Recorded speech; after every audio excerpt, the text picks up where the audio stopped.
اپنے نبی کی زندگی پڑھو، اپنے نبی کی زندگی پڑھو۔ میں کسی فرقے کا ترجمان نہیں ہوں، میں اسلام کا ترجمان ہوں، میں اسلام کا ترجمان ہوں۔ یہ بھڑکتی آگ ہے جس نے سارے خرمن کو جلا دیا ہے۔ میں اکیلا کہاں تک بولوں اور کیا کیا بولوں، لیکن میرے سامنے ایک واقعہ ہے کہ جب ابراہیم علیہ السلام کی آگ بھڑکائی گئی تو گرگٹ کرلا، بڑا کرلا، اس نے آ کے پھونکے ماری، پھونکیں اور نامرادہ تیری پھونکا نال کڑی، لیکن ایسی نحوست اس کے لیے مقدر میں آئی کہ میرے نبی نے فرمایا جہاں گرگٹ ملے اسے قتل کیا جائے۔ گرگٹ زیادہ تر افریقہ میں بہت ہے، ہمارے جنگلوں میں ہوتا ہے، شہروں میں نہیں۔ کبوتر نے کیا کیا، اس نے چونچ میں پانی بھرا اور جا کر ابراہیم علیہ السلام کی آگ کے اوپر گرایا۔ دیکھو میرے کو بجھنی تو کوئی نہیں، پر میرا نا تلک بجھاونا لے آج۔ تو میرے اللہ نے کبوتر کی ایسی محبت ڈالی لوگوں کے دلوں میں کہ حرمین میں کبوتر کے سوا کوئی پرندہ کوئی، ہزاروں پرندے گنبد خضرا کا طواف کر رہے ہوتے ہیں، ہزاروں کبوتر بیت اللہ کا طواف کر رہے ہوتے ہیں، ہزاروں کبوتر مسجد نبوی کا طواف کر رہے ہوتے ہیں، اور ساری دنیا سے آنے والے مسلمان ان کو دانا ڈال رہے ہیں، دانا ڈال رہے ہیں۔ یہ اس کبوتر کی طفیل ہے جس نے 2 چونچ پانی گرایا تھا۔ میں کچھ نہیں ہوں، میں ایک کبوتر ہوں جو 2 چونچ پانی گرا رہا ہوں۔ اس بھڑکتی آگ کو میں نہیں بجھا سکتا، لیکن میں اس آگ کو میں پھونک نہیں مار سکتا۔ میں پھونک مارنے والوں میں اپنا نام نہیں لکھانا چاہتا۔ میں اللہ کے رسول کے دربار میں پیش ہو کے کہنا چاہتا ہوں، یا رسول اللہ، میں نے تو آپ کی امت کو جوڑنے کی کوشش کی تھی، آگے تمہاری مرضی، شیعہ بنو، سنی بنو، بریلوی بنو، دیوبندی بنو، وابی بنو، جو مرضی ڈھول بجاؤ، ارے مسلمان بن کے رہو، مسلمان بن کے رہو، امت بن کے رہو، امت بن کے رہو۔ اے کافر کافر کافر کافر، اب پکڑو کتنے انہوں نے نبی کوئی کفر دا فتوہ ٹھوکی، لگا دو۔ تمہارے کافر کہنے سے میں کافر، یا کسی کے کافر کہنے سے کوئی کافر کوئی تھوڑا ہی ہو جاتا۔ میرے دیس میں کفر اس طرح فتوے دیتا ہے، کفر کے فتوے ایسے لگتے ہیں اتنے سستے تو آلو نہیں، منڈی میں جتنا سستا کفر کا فتوہ ہے۔ ایک دوسرے کے پیچھے نماز نہیں پڑھتے، ایک دوسرے کو سلام نہیں کرتے، مصافحہ نہیں کرتے، جنازے نہیں پڑھتے، جنازے نہیں پڑھتے۔ ہم 14 اگست منائیں گے کیسے؟ اچھا مسلمان بن کے، اوروں کو نہیں دیکھیں گے، اپنے آپ سے شروع کرو، اپنی تعلیم کو بھی اچھی طرح حاصل کرو، اپنے استادوں کا ادب کرو، ماں باپ زندہ ہیں ان کے پاؤں پڑ جاؤ،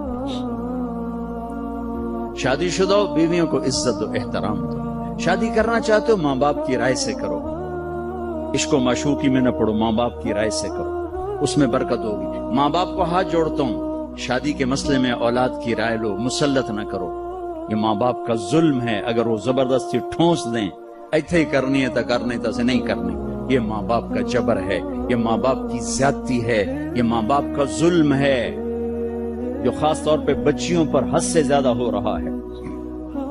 شادی بچی اور بچے کا حق ہے، ماں باپ رائے دیں، ہموار کریں، بیٹا یہاں بہت مناسب ہے، بیٹی یہاں بہت مناسب۔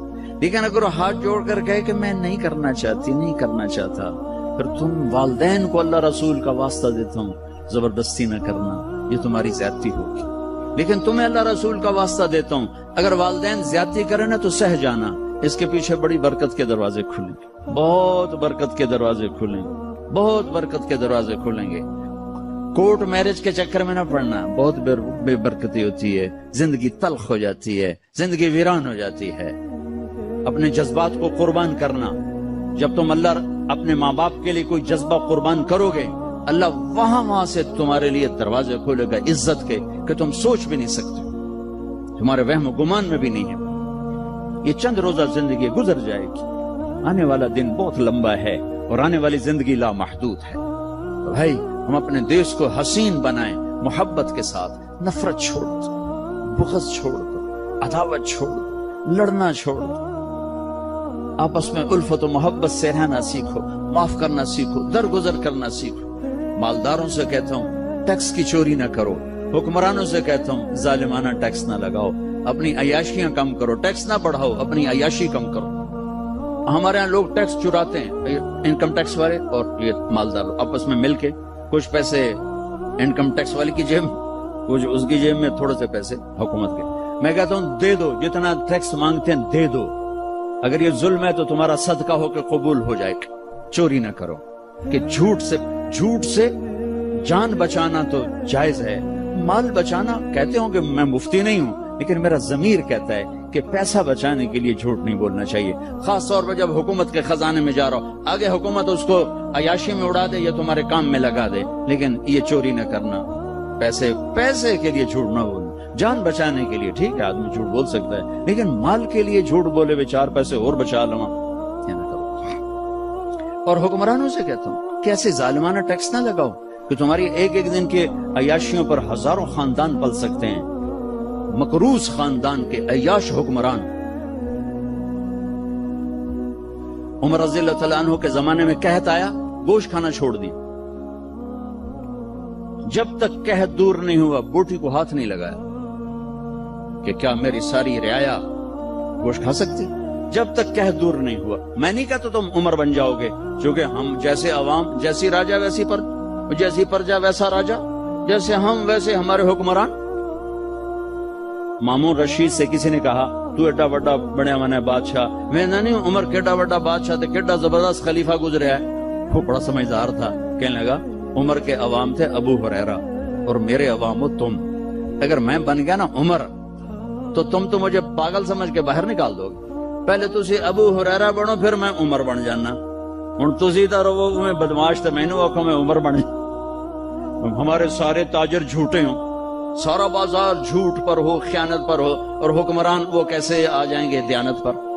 تو میں سارے طبقات سے کہتا ہوں کہ آؤ بھی ہم دیس بنائیں، اپنی ذات سے شروع، اپنی ذات سے، تو انشاءاللہ یہ پھلے گا پھولے گا، اللہ کو منظور ہوگا، ہم اپنی زندگی میں دیکھ لیں گے، نہیں منظور ہے تو اللہ قبروں میں دکھا دے گا۔ نیت کرتے ہو سارے بھائی، سارے نیت کرتے ہو نا؟ اور آخر میں ایک بات سب سے کہتا ہوں کہ تم سب ہمارے بچے اولاد ہو، آؤ یہاں سے توبہ کر کے اٹھیں، انشاءاللہ دعا قبول ہوگی۔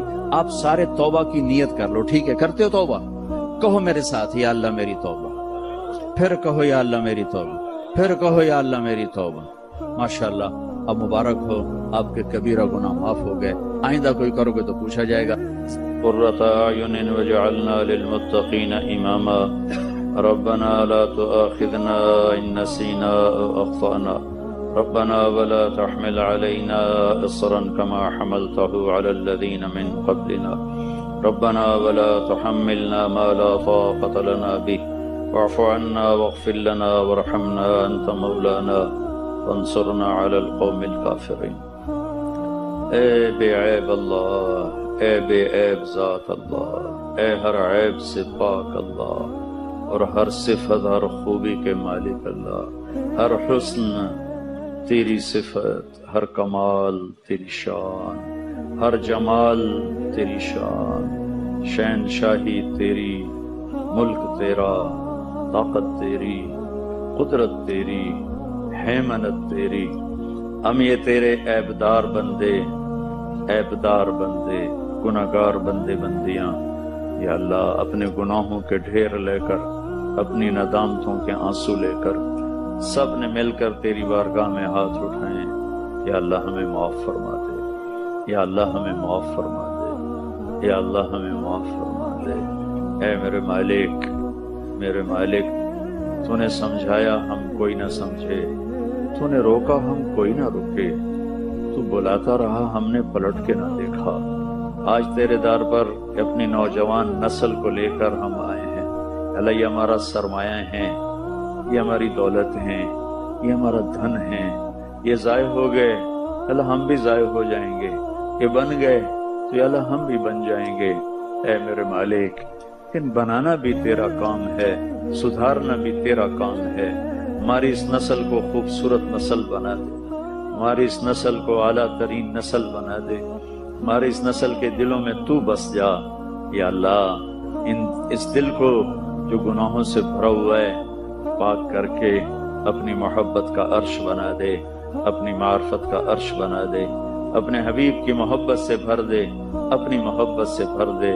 اے میرے مالک موت تیزی سے قریب آ رہی ہے اور دنیا تیزی سے دور جا رہی ہے، یا اللہ ہم ایسا غافل دے کے نہیں مرنا چاہتے جو تیری محبت میں نہ دھڑکتا ہو نہ تڑپتا ہو، ہم ایسی آنکھ لے کر نہیں مرنا چاہتے جسے تیری یاد میں نہ رونا آتا ہو نہ آنسو بہانے آتے ہوں. ایسی آنکھ لے کر نہیں تیرے پاس آنا چاہتے جو تیرے حبیب کی یاد میں نہ آنسو بہائے، نہ وہ دل ایسا چاہتے ہیں جو تیرے نبی کی یاد میں غمگین نہ ہو.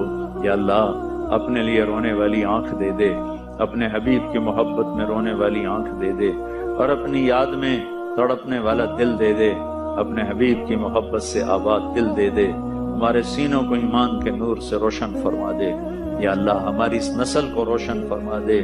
یا اللہ تو نے ہمیں یہ ٹکڑا دیا تھا کہ تیرا نام زندہ ہو، تیرے احکام زندہ ہوں، ماں کو عزت ملے، باپ کو احترام ملے. بیٹی کی چادر یا اللہ کوئی اتارنے والا نہ ہو، لیکن میرے مولا یہ سارا دیس آج ظلم و ستم کی چکی میں ہے. یا اللہ نہ میرا یہودیوں سے گلہ ہے، نہ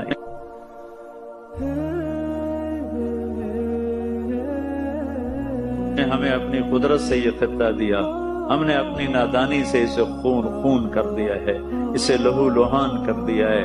ہماری بیٹیوں کی عزتیں محفوظ نہیں، ماں باپ کی کا احترام محفوظ نہیں. بازار ہمارے بددیانتی کے اڈے بن گئے. یا اللہ عدالتیں ہماری ظلم و ستم کے اڈے بن گئے. یا اللہ نوجوان نسل ہماری غفلت میں ڈوب گئی. اے میرے مالک، یا اللہ تو نے پتھر کے پجاریوں کو رضی اللہ عنہ بنایا تھا. ہماری اس نسل کو، ہمارے اس خطے کو یا اللہ اپنی ہدایت کے نور سے روشن کر دے، اپنے ہدایت کے نور سے روشن کر دے. تو نے اسے اسلام کا قلعہ بنایا ہے، اسے اسلام کا مضبوط ملک بنا دے. پوری امت کو سنبھالنے والا بنا دے، پوری امت کو سنبھالنے والا بنا دے. یا اللہ ہر اٹھنے والی میلی آنکھ کو پھوڑ دے، ہاتھ کو توڑ دے، پاؤں کو کاٹ دے، اسکیموں کو فیل کر دے. یا اللہ جو اس ملک کے اندر رہ کر اس ملک کا برا چاہ رہے ہیں تو انہیں ہدایت دے دے. یا اللہ اگر ان کے مقدر میں ہدایت نہیں ہے تو انہیں عبرت کا نشان بنا دے. اس دیش کو میر جعفر جیسے لوگوں سے پاک کر دے، اس دیش کو میر صادق جیسے لوگوں سے پاک کر دے، اس دیش کو مرزا الہی بخش جیسے لوگوں سے پاک کر دے، اس دیش کو نجف خان جیسے لوگوں سے پاک کر دے، شجاع الدولہ جیسے لوگوں سے پاک کر دے جنہوں نے اپنے پیٹ کے لیے پورے ہندوستان کا سودا کیا. یا اللہ میرے دیش میں بھی یہ سب کچھ ہو رہا ہے، ہم بے بس ہیں، ہم تیری آج منت کرتے ہیں. ہمیں نیک لوگوں کے حوالے فرما، ہمیں سازشی لوگوں کے جال سے بچا لے، ہمیں نیک لوگوں کے سپرد فرما، ہمیں ہمدرد لوگوں کے سپرد فرما. یا اللہ اے میرے مالک، اے میرے آقا، اپنی تجھے رحمتوں کا واسطہ ہے ہماری نسلوں کی حفاظت فرما. ہمارے راستے بے امن ہو گئے ہیں یا اللہ، ہماری مسجدیں بے امن ہیں یا اللہ. ماں پر نماز پڑھنے والوں کے لاشیں اٹھ کے گھر واپس آتے ہیں یا اللہ. اسکول جانے والوں کے یا اللہ خون و خون بدن واپس پہنچتے ہیں یا اللہ. معصوم بچے یا اللہ، یا اللہ بھیڑیا بھی سوچتا ہوگا معصوم بچے پہ دانت اپنے گاڑوں پہ نہ گاڑوں، لیکن ہمارے اوپر ایسے بھیڑیے مسلط ہوئے میرے مولا جنہوں نے ہمارے چھوٹے چھوٹے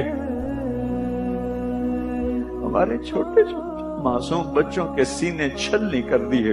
اے میرے مالک آج ہم ان معصوم بچوں کا واسطہ دے کر تیری بارگاہ میں ہاتھ اٹھاتے ہیں. یا اللہ وہ تیرے پاس پہنچ چکے ہوں گے اور ہزاروں وہ بے گناہ. یا اللہ ریڑھی چلانے والا بیچارہ کسی کا نہ کوئی دشمن نہ دوست، اس کے بچے تو بیٹھے ہوتے ہیں کہ شام کو ابا تازہ آٹا لائے گا، اماں روٹی پکائے گی، ہمارے پیٹ کی آگ بجھے گی. میرے مولا کچھ دیر کے بعد پتہ چلتا ہے کہ باپ کی چند بوٹیاں گھر پہنچی ہیں، ٹوٹا ہوا بازو گھر پہنچا ہے، ایک دھماکے نے اس کی ریڑھی کو بھی بتاتے. علامہ زرکشی نے لکھا ہے کہ قرآن کا نام کوئی نہیں، قرآن تو کہتے پڑھی جانے والی کتاب.